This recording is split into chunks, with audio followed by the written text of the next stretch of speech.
Alright, I think we're good to go here. Hey everybody, welcome to another SPS Debo, or this is Debo, YouTube video. If you guys know, I've been working on a 24-hour Witch Doctor build, where I'm just trying to formulate and put this together for people in the future of seasons, or when they make a brand new Witch Doctor, or they just basically need some structure or an itinerary on what to do with the brand new Witch Doctor and how to get the most out of the Witch Doctor in the first 24 hours of game time. So if you guys haven't seen my first video when I was talking about my first test session and how you went, just go ahead and check out that video. I'll make sure I'll put a link inside the YouTube or somewhere up in their annotations so you guys can definitely see it. But for the most part, I have to say that the test phase 2 went pretty damn well. I was actually able to, I would say, I did less Paragon levels, and my DPS is a lot less. But on the first video, I got pretty lucky. I got a trifecta, or the first test session, I got a trifecta, Tasker and Theo, good rolls on a Rinneho Flaler, and a Jerome. This one went out just a little bit different. I actually ended up getting Grim Reaper pretty late. I got Rinneho Flaler pretty early, and I didn't end up getting my 3-piece, well, I got my 3-piece Ogdos. I didn't get my Canes as well. So maybe in a couple more hours I would have got that.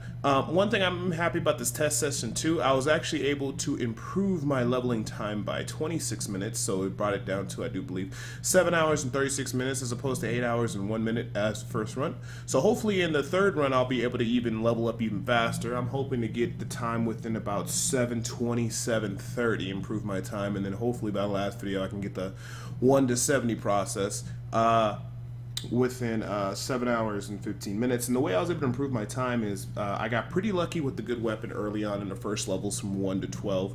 Basically the reason I say 1 to 12 is because of the sometimes it feels like somebody's following me. There we go. Because basically 1 to 12 you get Han at 12. At 21, you'll be able to get your, well, at 20, you get your second passes. At 21, you go ahead and you get your Pestilence, and at 27, you get Pierce the Veil. So, I mean, I pretty much stuck to the same thing in terms of skill choices, but I just got a little bit more lucky in terms of what items I got. I was able to get some solid weapons early on. I was able to use the NPCs to make sure I always had a nice two-handed weapon. And outside of all that, I mean, it went pretty smooth. I was pretty happy. And plus, I was a lot more focused. What I did to actually shave off the additional time is I actually ended up cutting out, what was it? I cut out the a lot of the well, another part of the Act 1 bounties. I'll just go ahead and we'll hover over it and I'll show you what I'm talking about. So like basically if I was leveling up, looking at this, I skip Fields of Misery every single time. And the reason why I did this is because a lot of the times the Fields of Misery is just so big. Now they do have a lot of monsters there, but I was more focused on just finishing the bounties, getting them done, getting the bonus experience, and moving on. So for instance, in this situation, I would not do Fields of Misery. I would do Cathedral. I would not do Caverns of Aranae ever. I totally skip Fields of Misery. I totally skip Caverns of Aranae, or however you pronounce that. So basically, in this segment right here, see how we actually have the Butcher as well too? I wouldn't do the Butcher either. I never do the boss, or the bounty that has the boss, whether that's the Butcher, whether that's Skeleton King, or Caverns of Aranae. I don't do it. And I think also for Halls of Agony level 2, when you actually have to go down and fight the Jailer. Of course, the Jailer's not that bad, so I don't mind doing that one, but it does take a little bit of time to do. But, so for instance, I would do Cathedral, and I'd also do Southern Highlands, and then I'd reset. So in this situation, I would just do those 2 bounties. I would leave the game, just like I'm showing you right now, and then I would just go immediately back into game and just scope out what bounties I wanted to do. Now I didn't mess with Act 2 bounties because Act 2 bounties to me take forever. Act 3 bounties are pretty decent, but like I said, same kind of situation. There really is no quick Act 3 bounty. I think overall, well actually Act 3 bounties, some of them are pretty good, but when you're playing on master level or you're setting it to the highest difficulty you can do, the AI of Act 1 monsters are pretty stupid, so you can actually take advantage of it and you don't have to worry too much about that. Now, let me see here. So this one, I will of course skip Fields of Misery, but I would do Festering Woods. The Royal Kips has killed Calvin King. I wouldn't do R9, so this is another one I would only do. I would do Festering Woods, I would do Southern Highlands, and then I would reset. And that's pretty much how I do it. Sometimes I'll be able to get 3, sometimes I get 2, but I would never fully complete a bounty because, like I said, those additional bounties take a little bit of a while to actually finish off the monsters. So like I said, the whole technique of what bounties I was focusing on improved my time, so I look forward to doing that in the next segment. So I'm just going to be, like I said, the next set, test session 3, I'll keep doing those same bounties and focusing on them, hitting up the NPCs every single level to see if I can get an improved level. One thing I thought about doing is actually not checking for a weapon and basically every 5 levels. So basically at level 5, I'll check for 11, level 10, 15, 20, 25, 30, and do that until about level 50. And then at level 50, every 2 levels, I'll check for a weapon at the NPC, just so I can maximize my time of just getting in there and just killing monsters and doing what I gotta do. So that's something else I'm gonna try in the next sessions for the initial 8 hours of leveling. I'm pretty sure if I decrease the amount of times that I die, do the bounties that I need to do, and just get in there and get out, and focus more on completing the bounties, and just locking down my skill selection as I level up, I think that alone will be able to get us down to 730 or, sub or before, anything less than 730. So, I mean, if I get 730, that'd be great, but that's only a 6-minute improvement. I'd like to really see 720 or even 715 for the next leveling session for the first phase and stuff. So pretty much the skill rundown is pretty much the same. Level 12, I go ahead and take the Haunt. Level 20, I go ahead and take my second passive. 21, I take the, I do believe Locust Swarm. Let me double check before I say. I do believe Locust Swarm. I don't think it will tell me, but I do believe. Let me see. Let me turn on tooltips. I do believe Locust Swarm is at 21. I'm like 90% sure. Let me see. Show advanced tooltips. I don't know if it will show the actual level. Let me see here. Yeah, it doesn't tell me, but I'm pretty sure it's 21. So I take the Locust Swarm at 21, and then at 27 I take Pierce the Veil, and I do believe at 35 or 36, somewhere around there, I end up getting, I'm trying to think what I'm going to get. I end up getting, one second, guys.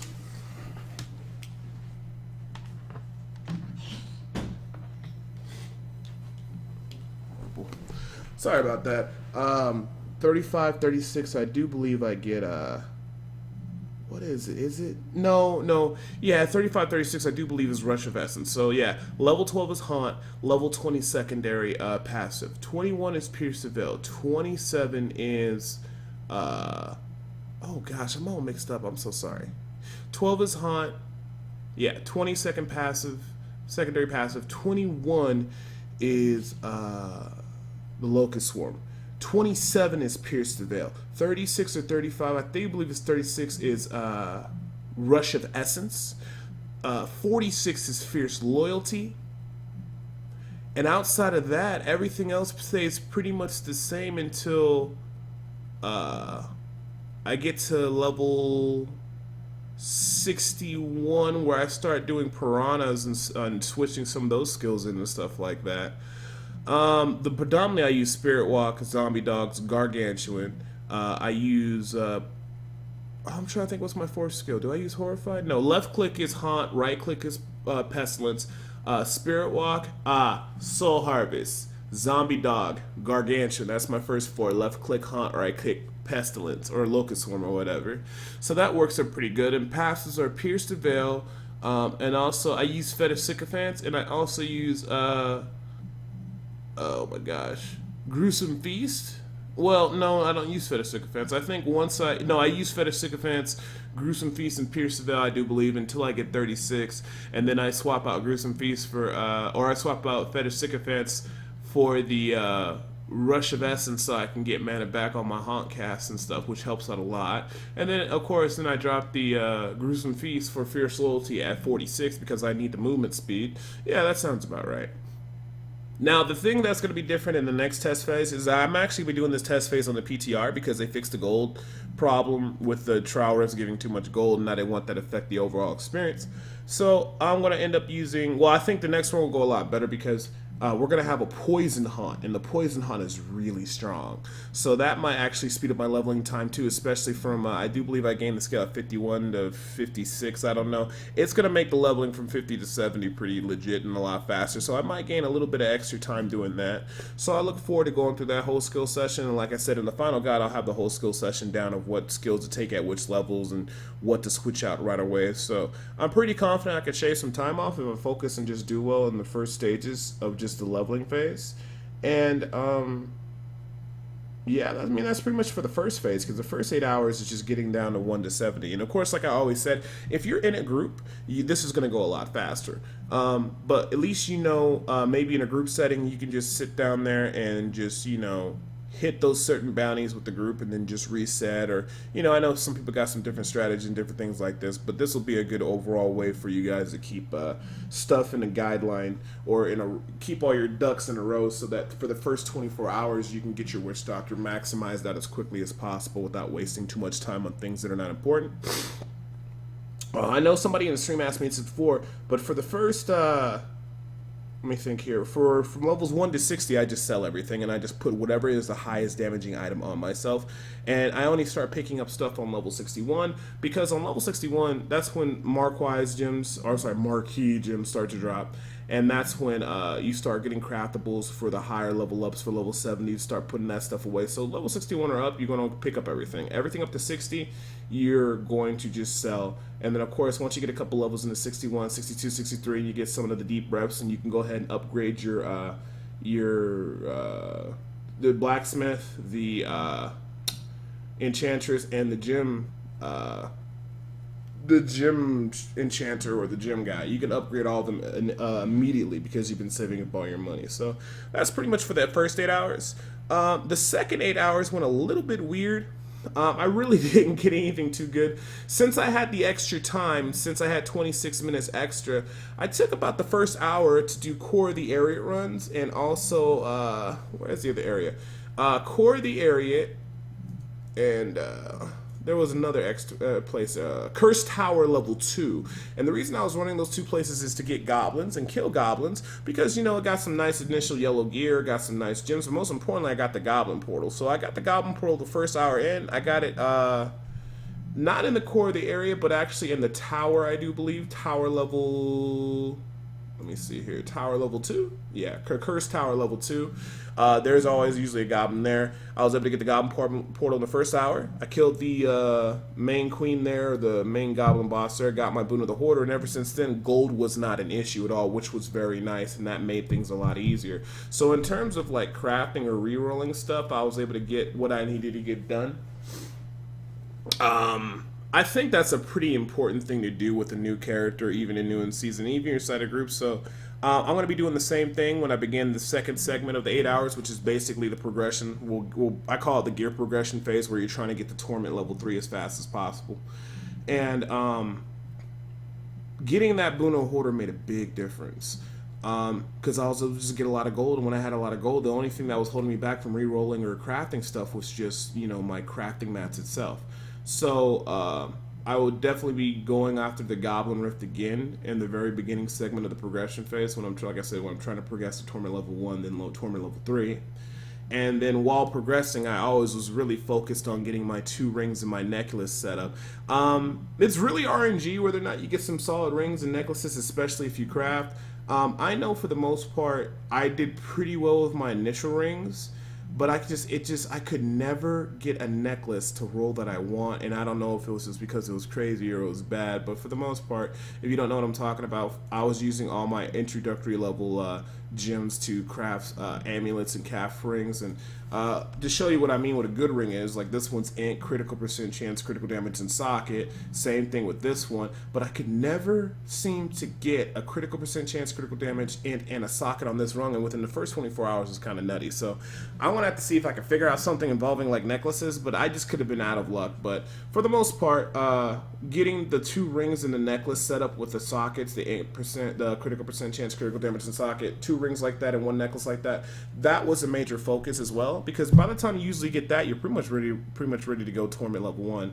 I did end up getting a Renho Flailor again, which is pretty nice, and that worked out pretty well. And I'd have to say about within 2 hours, I was 2 hours of after hitting 70, I was doing Torment 1 level, no problem. Because like I said, I got the Boon of the Hoarder gem, and I got the Torment level 1. I was getting Torment level 1 about 500k DPS and about 3 to 4 mil toughness, so that worked out pretty well. And then I just pretty much went through the Rift Torment level 1 grind phase, where I was just getting you know, as many crafting mats as I can so I can craft the things that I need to, and then most importantly hoping that I can get a decent voodoo helm. I didn't get a decent voodoo helm until about I have to say about hour 6 or 7 after being 70. As crazy as sin, I was gambling for helms. I was running you know, the Rifts Torment level 1.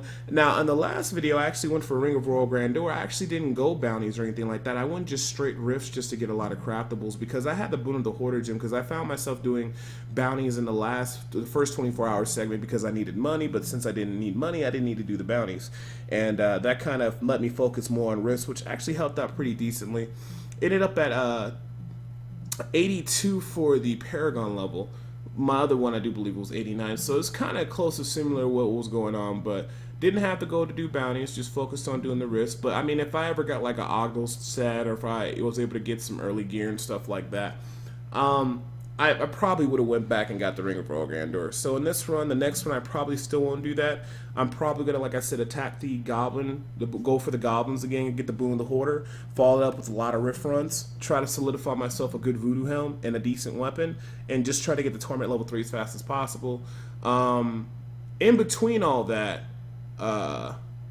once I got to the point where I was almost at Torment level 3 level, I started focusing on my legendary gems, and I'm kind of wondering to myself if I should have basically focused more on doing more of those greater rifts, because greater rifts seem to drop a good amount of legendary. So what I might do is I'll do Torment level 1, I'll run a bunch of runs, and maybe every time in Torment level 1 when I'm progressing I get a greater rift token, I'll just run it right away.